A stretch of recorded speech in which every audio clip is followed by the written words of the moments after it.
Olá, tudo bem? Bem-vindos novamente. Nós somos Um Só para Sempre e para nós é um prazer tê-los aqui conosco nesse dia. Muito obrigada a todos vocês que estão participando dessa nossa série de conferências, dessa série de vídeos falando sobre família em tempos de pandemia. Esse é o nosso segundo vídeo e se você quiser, quando você acabar de assistir esse vídeo, você pode correr lá e assistir o nosso primeiro vídeo que está cheio de coisas bacanas, informações importantes que eu tenho certeza que vai trazer muito aprendizado para a tua vida. Se você não é inscrito no nosso canal, aproveita esse momento, corre lá, se inscreve, toca lá no sininho para você conseguir receber as notificações todas as vezes que nós postarmos um vídeo diferente. E hoje nós estamos mais uma vez com a presença do nosso querido pastor Claudemir. Muito obrigada, pastor, por ter vindo mais uma vez estar aqui conosco.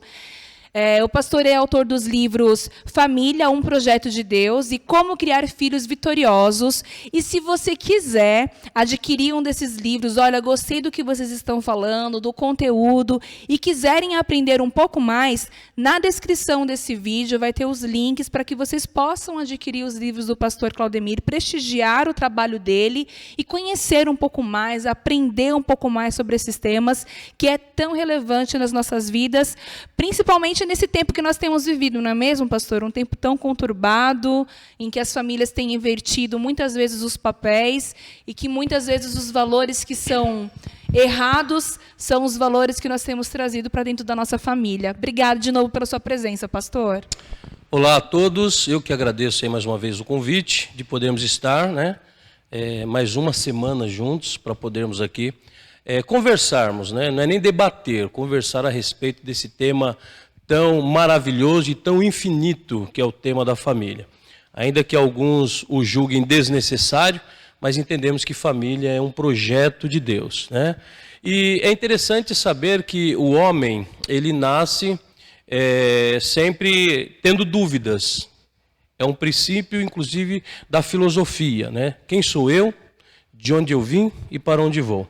E no decorrer da sua vida, ele vai se fazendo perguntas em detrimento de novas situações que vão se acarretando no decorrer da sua vivência.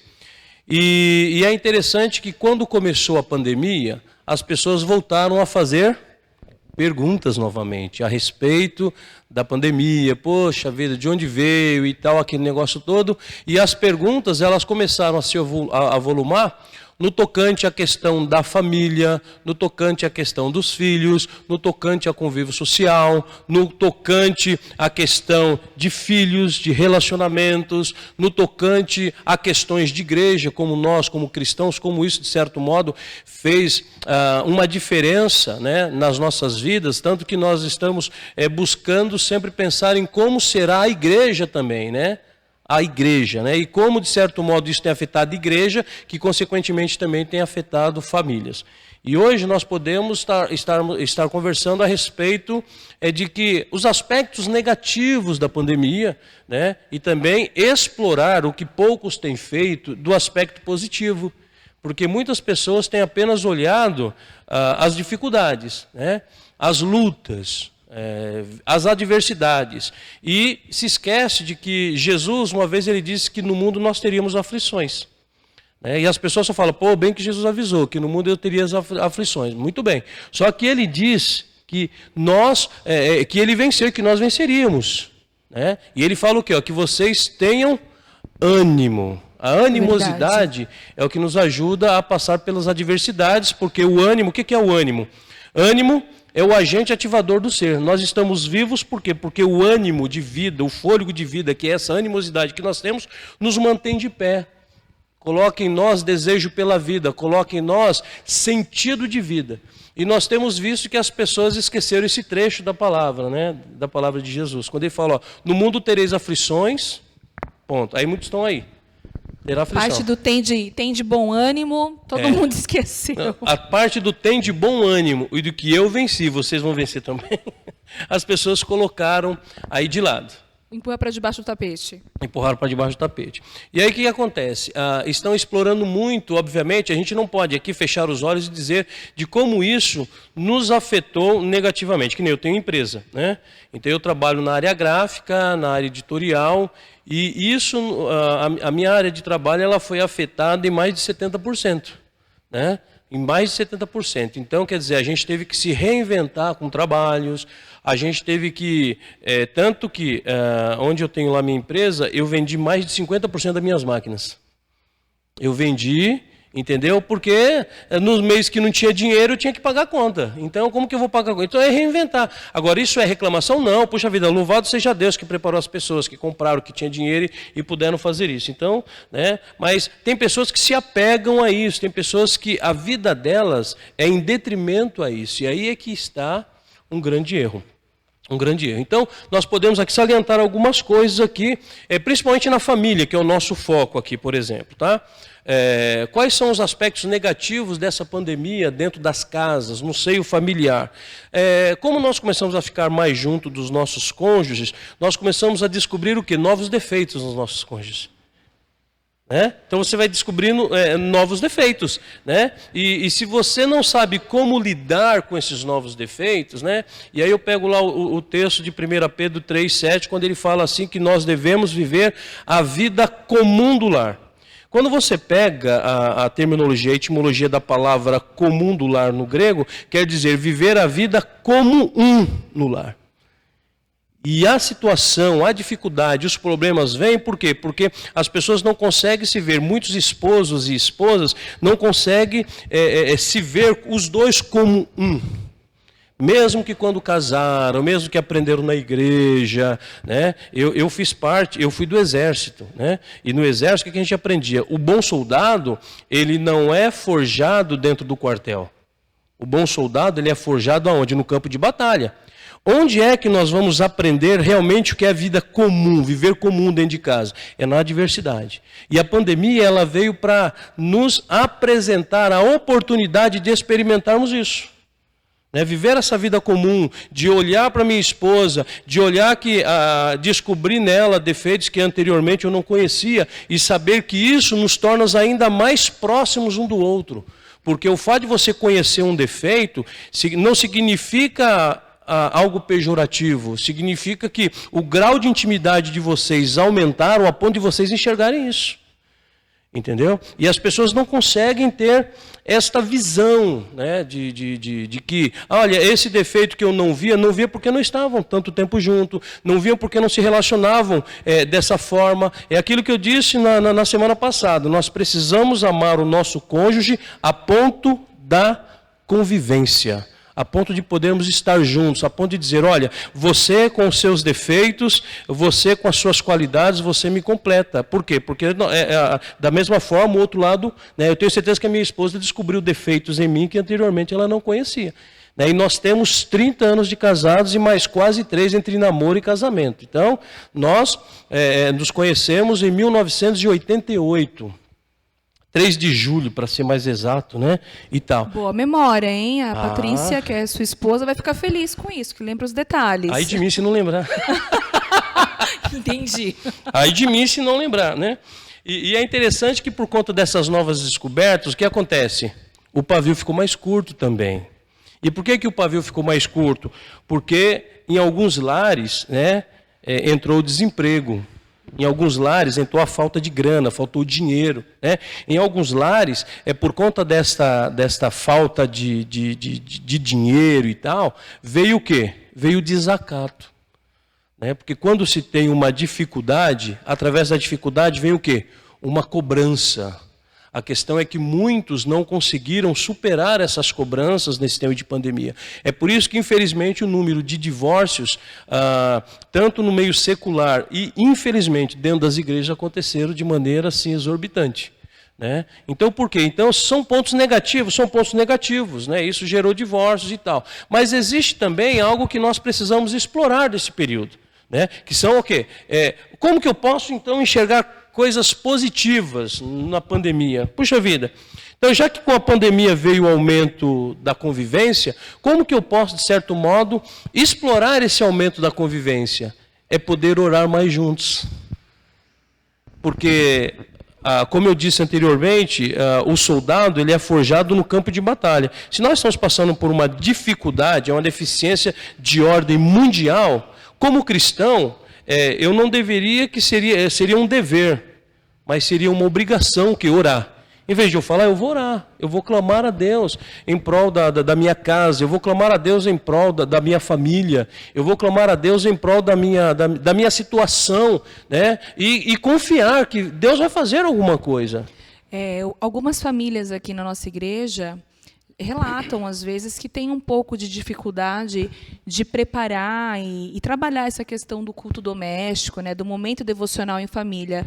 O pastor teria alguma sugestão para ajudar nesse sentido, para que as pessoas começassem a fazer isso e para que se tornasse algo realmente do nosso cotidiano, da nossa vida, mas do cotidiano não do ponto de vista de obrigação, do cotidiano de algo necessário, que realmente faça parte daquele momento de família? As pessoas às vezes falam, poxa, eu tenho vontade de fazer, mas eu não consigo, não dá para fazer. Porque só a vontade não é suficiente para a realização de muitas coisas. Além da vontade, é necessário criar hábitos. E o hábito nasce da premissa da vontade. Então eu tenho vontade. Só que se eu não tomar ali a posição, o posicionamento de realizar até que aquilo se torne hábito, aquilo nunca vai se tornar uma norma, nunca vai ser normativo aquilo. Então o que eu diria é o seguinte, estabeleça uma hora, estabeleça um momento, e naquele momento que vocês estejam juntos e que tudo sai da internet, sai da televisão. Aquele momento é um momento em que vamos estar juntos, que vamos orar, que vamos ali ler um trecho da Bíblia. A gente fala culto doméstico, mas o culto doméstico é aquele momento também de intimidade com Deus em família. É um momento primaz de você poder estar apresentando Deus aos filhos, de você estar apresentando o amor de Deus até mesmo para o seu cônjuge. Por quê? Porque o homem tem um peso maior. Porque o homem ele é o sacerdote da casa. O que acontece é que muitos homens eles fogem a essa responsabilidade. E ser o sacerdote da casa não é uma questão mandatária, dizer eu sou o chefe, eu sou o cara, eu mando aqui, ponto final e acabou. É no sentido de amar, de cuidar, de zelar, de proteger. E tem um momento, e se tem um momento de fragilidade, seja nos filhos e quanto na esposa, um momento assim muito frágil, foi na questão da pandemia. Não porque a mulher ela é frágil, ela é fraca, não no sentido que ela é fraca espiritualmente, mentalmente ou psicologicamente, mas quando o apóstolo ele diz que nós precisamos cuidar da esposa porque ela é a parte mais fraca, ele fala no sentido físico. No sentido de que requer proteção. E aí que o homem ele tem que estar totalmente alinhado com a vontade de Deus para dar esse suporte. Pastor, eu acho que isso se enquadra bastante na pergunta que nós recebemos de uma amiga nossa, Rebeca, tenho certeza que está aí nos acompanhando. Ela faz uma pergunta que eu achei bem bacana, acho que cabe aqui, é assim, ó. Atualmente, as responsabilidades do homem e da mulher na família têm mudado ou se alternado. Contudo, gostaria de saber se a Bíblia determina alguma responsabilidade inegociável, tanto para o homem quanto para a mulher, relativo à família e que tem sido negligenciada. Eu acho que talvez essa questão do sacerdote do lar, muitas vezes, não sei, o pastor vai poder responder melhor do que eu, gente. A questão do sacerdote é justamente o homem assumir essa posição que é inegociável. Tá? Então existe uma posição totalmente negociável na Bíblia, tanto para o homem quanto para a mulher. Primeiro, o homem. Então a Bíblia diz que o homem deve amar a esposa incondicionalmente, como Cristo ama a igreja. Cristo ama a igreja de uma forma, e muitas vezes nós, como igreja, nós pisamos na bola com ele. Nós, como noiva de Cristo, muitas vezes nós negligenciamos. E mesmo assim ele continua a nos amar. Mesmo a igreja sendo negligente, ele morreu pela igreja. Mesmo a igreja sendo negligente, eu estou falando na igreja, templo, denominação, eu estou falando nós, cada um de forma individual, né, que todos nós somos pecadores e necessitamos da glória de Deus. E ele continua amando, e ele continua sempre à disposição, sempre com a mão estendida, dizendo, olha, eu te amo, eu te perdoo. Então, o que a Bíblia dá como algo inegociável para homens, você deve amar incondicionalmente a sua esposa, incondicionalmente. E amar é uma decisão, amar não é um sentimento. Meu marido sempre me disse isso, que amar é uma decisão. Eu decidi que nem... Tem pessoas que falam, né? Esse dia eu estava conversando com um rapaz, ele, pô, você é casado, você é novo e tal, você é casado e tal. Eu falei, pô, eu casei cedo. Ainda eu brinco, eu falo, eu casei muito cedo, eu casei tipo umas 9 horas da manhã, assim. Mas não, eu casei cedo. Eu casei com 19 anos. Né? Eu conheci minha esposa, eu tinha 16, ela tinha 15. Quando nos casamos, eu casei com 19, ela com 18. Só que nós sabíamos o que queríamos. Não foi assim por oba-oba. Estamos com 30 anos de casado, temos 3 filhos, 2 lindos netos, né? Temos uma família linda, abençoada. Não está mais completo porque eu tenho uma filha que, quando ela está com 27 anos, 26 anos. Quando ela fez 20 anos, ela falou, pai, eu não quero mais. Ela tocava na igreja. Por conta de coisas de igreja e tal, que aí não vem a questão do caso, mas é uma decisão dela. Ela tinha 20 anos. Então eu falei, filha, você tem o seu poder de decisão. Né? Você é responsável por você, eu não posso te obrigar. Né? E ela ainda é uma boa filha e tal, mas ainda está meio desgarradinha aí dos caminhos do Senhor, mas a gente crê que logo Deus ele faz aí a obra, que a obra é dele e não é nossa também. Então esse é um valor inegociável, o marido ele tem que amar, né? É uma decisão. E para a esposa é o quê? Né? Submeter-se. E aí a gente vai entrar num problema. Por que a gente entra num problema? Para alguns. Porque as pessoas não entendem o que é submissão. Eu acho que talvez esse seja o problema.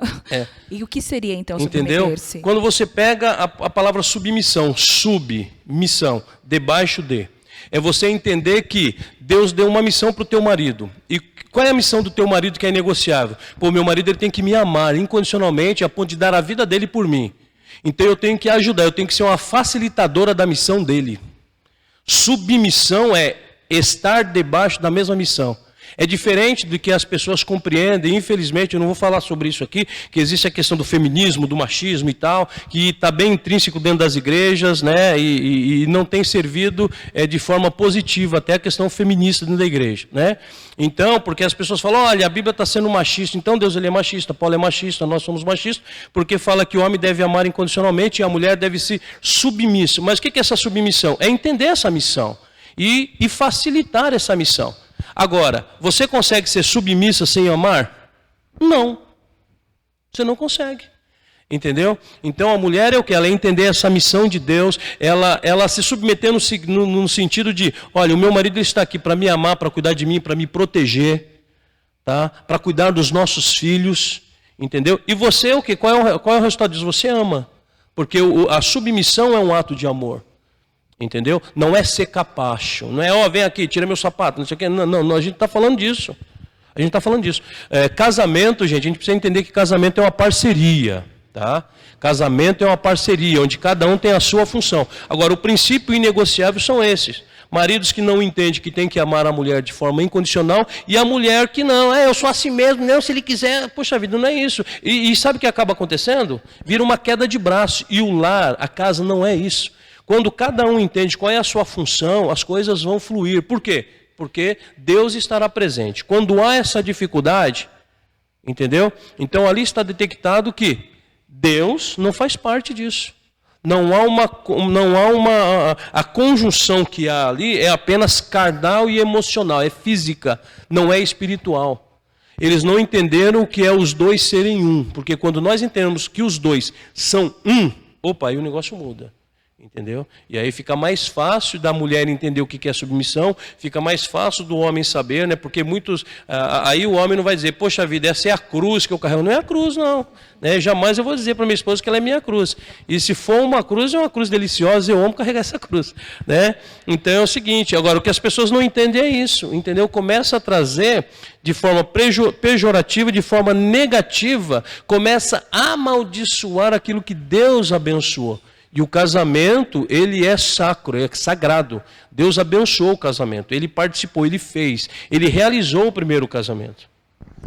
Não é à toa, realmente, como nós família é um projeto de Deus, né? É uma instituição divina mesmo. Foi algo que o próprio Deus instituiu para as nossas vidas, né? Para que o homem não vivesse só, instituísse família. E até a questão, uma das questões positivas que eu acentuo na questão do Covid, por exemplo, é que ao casal cristão, Deus deu a oportunidade o quê? De ele descobrir o papel que Deus tem para cada um no relacionamento. Né? Por estar juntos. Então o que acontece? Como estão mais próximos dentro de casa hoje, puxa vida, vamos fazer desse momento um momento agradável. Então vamos ler a Bíblia mais juntos? Vamos orar mais juntos? Isso na questão do casal. Agora o culto familiar envolve filhos. Então o que acontece? Estabelece um horário. Olha, nós vamos às 18 horas, nós vamos tomar o nosso café, vamos aqui à mesa. Então nós vamos, olha, como que foi o seu dia? O que aconteceu de novo? Teve alguma dificuldade no seu dia? Tem alguma coisa que você quer que a gente ore, filho, e tal? De repente o filho vai falar de alguma coisinha da escola, ainda que seja online, mas ele tem as suas deficiências online.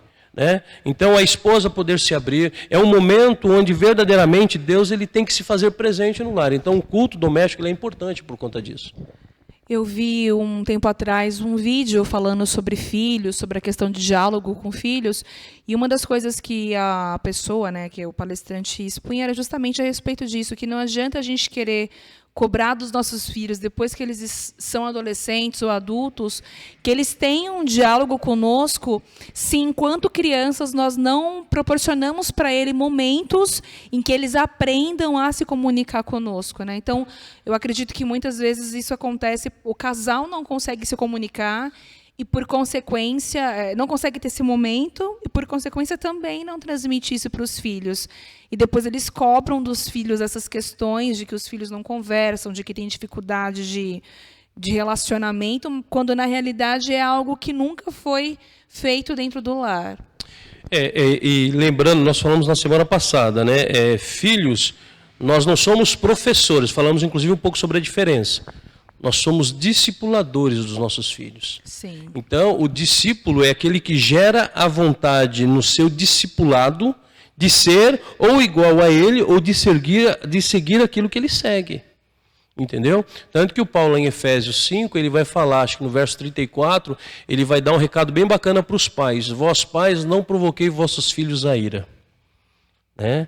Então, provocar o filho, né, ou levar o filho a ter ira, muitas vezes o quê? Ser separatista dentro de casa. Né? De repente, você tem 2, 3 filhos. Tá? Obviamente, filho nunca é igual, a atenção dada aos filhos nunca será igual, porém, a questão do carinho tem que ser igual. Você pode, de repente, numa atividade escolar, você fica 1 hora com um e 30 minutos, 20 minutos com o outro. Porque a questão cognitiva de um é mais avançada do que o do outro. Beleza. Agora, isso não traz demérito naquele que você ficou 1 hora a mais. Não, tá vendo? Parece que ele é menos inteligente ou coisa parecida, entendeu? E você dá carinho mais para um do que para outro. Infelizmente, isso acontece dentro dos lares. Então, quando Paulo ele fala, vós pais não trazer ira, não deixa irados os vossos filhos, é você trazer o mesmo peso e a mesma medida. Inclusive na questão disciplinar. A disciplina aos filhos, ela deve ser de forma igualitária. A não ser que, de repente, um causa um castigo maior. De repente, a pessoa acomete, faz alguma coisa, quebrou uma vidraça. O outro não fez nada, obviamente. Né? Mas o que quebrou a vidraça, por exemplo, ele tem que, de certo modo, ser advertido. Ele tem que ser, de alguma coisa, punido, no bom sentido, mas com amor. A gente tem que sempre pensar nisso. Tá? Não é nada, porque infelizmente hoje, até o ECA, por exemplo, né, ele fala várias coisas e algumas pessoas interpretam o Estatuto da Criança e do Adolescente como o fato de você colocar a criança sentada de castigo é uma violência contra a criança. Não, não é isso. Não é isso. Eu sou pai, eu tenho que educar o meu filho. Então, se o meu filho... por que existe punição? A palavra começa aí. Por que existe punição? Porque existe infrator. Se não houvesse infrator, não tinha por que punir.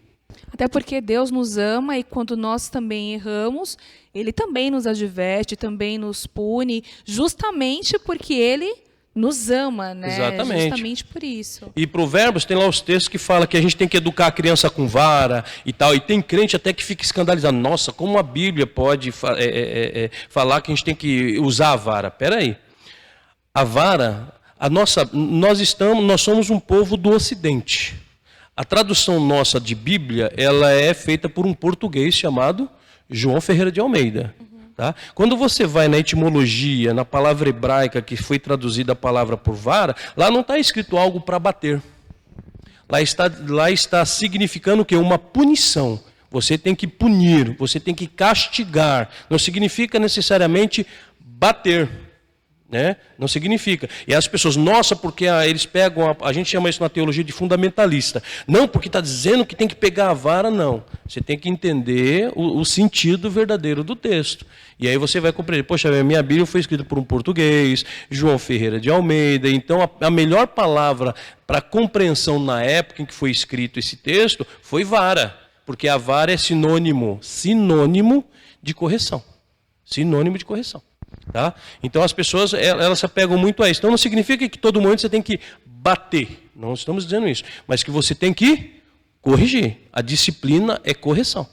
E isso é importante. Tem que ser presente na vida das crianças, sim. Pastor, o nosso querido pastor Marcelo nos fez aqui uma pergunta que eu acho que talvez entre dentro desse contexto. Falando de adolescentes. Quem tem filho adolescente aí agora, gente, olha só. O pastor perguntou o seguinte: como educar os filhos adolescentes tendo equilíbrio? Nós já descobrimos aqui, o pastor já nos esclareceu quais são as questões inegociáveis para o homem e para a mulher, amar e submeter-se. E na questão da educação, ele pergunta como ter equilíbrio entre ser pai e mãe e amigo, se isso é possível e como discernir tal questão. Porque eu acho que às vezes para os pais fica esse grande ponto de interrogação, né? Como é que você faz para punir, para corrigir e, ao mesmo tempo, fazer os filhos entenderem que, na verdade, tudo isso é justamente por amor? A questão, muitas vezes, não está na punição em si. Está no processo que vem antes da punição. É que os pais também perderam, muitos deles, inclusive dentro das igrejas, a referência do que é ser pai e mãe, do que é ser amigo.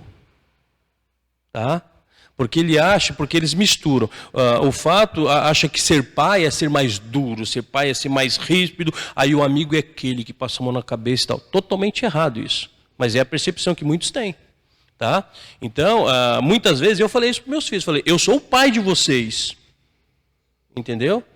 Porque quando você, não, porque meu filho é meu amigo, meu filho é não sei o quê, não sei o quê, não sei o quê. O princípio de amizade, quando você trabalha esse quesito de amizade, a amizade gera uma intimidade.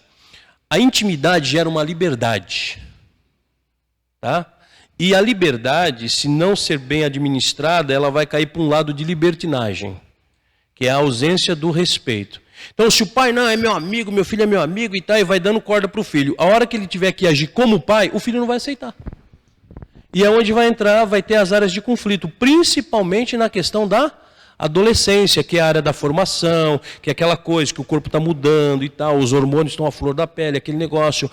Às vezes o adolescente ele se fecha em algumas questões internas que ele tem, então isso gera muita crise, né, com o adolescente. Né? E isso é um trabalho que tem que ser feito desde a mais tenra idade. Inclusive, quando o filho entra na adolescência, pré-adolescência, tem que haver assim, um conceito de ensino bem bacana a respeito dos pais e os filhos.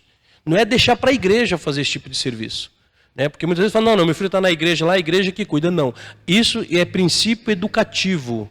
E princípio educativo acontece dentro de casa, não acontece dentro da igreja. A igreja é para cuidar e zelar pela questão espiritual, mas questão física, questão emocional, a questão de correção, de doutrinação é dentro de casa.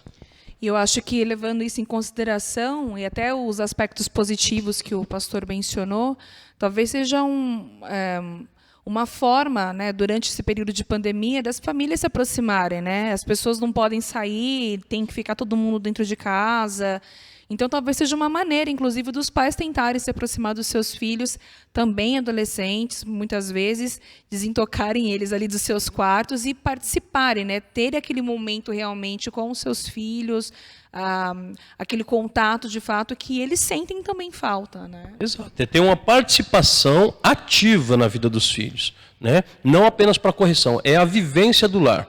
Então, aquilo do texto lá do 1 Pedro, né? 3,7, viver a vida comum. Então, pais, né? E o seu relacionamento com os filhos, porque os filhos, eles são o quê? Eles são a resposta desse amor conjugal. Entendeu? Então não adianta eu ter amor pela minha esposa, honrar minha esposa e não honrar a resposta desse amor que são os filhos. A gente não pode abandonar os filhos em termos de, não está lá no quarto, o que está fazendo? Não sei, o problema não. Tem que estar lá, tem que estar perguntando, e aí, está tudo bem, está precisando de alguma coisa? O que você está vendo? Vamos ver junto aqui, vamos ver um vídeo junto aqui, vamos conversar, olha, o que você acha disso, o que você acha daquilo? Isso é importante, a questão do diálogo tem que ser presente, principalmente na vida do adolescente, apesar do adolescente ser arisco. É importante. Pois é, gente, vocês viram quantas coisas nós podemos aprender em relação à pandemia, à família em tempo de pandemia.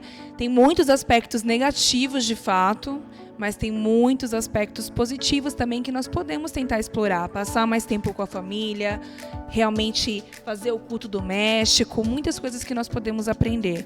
E hoje nós vamos estar encerrando por hora, tá? Mas semana que vem vai ser nosso último bate-papo, né, pastor? E, infelizmente, sei que a gente ainda vai ficar com muitas coisas aí para perguntar, mas a gente espera vocês aqui na semana que vem para aprender um pouco mais. Alguma coisa, pastor, para encerrar? Não, eu quero agradecer, né? E que você possa aí fazer parte desse grupo, né, da igreja, possa aí assinar o canal. Eu sou meio ruim de tecnologia, se inscrever no canal. Vai ter o nosso link também, quiser adquirir o nosso livro, estamos à disposição. Deus abençoe. É isso aí, gente. Bom final de semana e até já.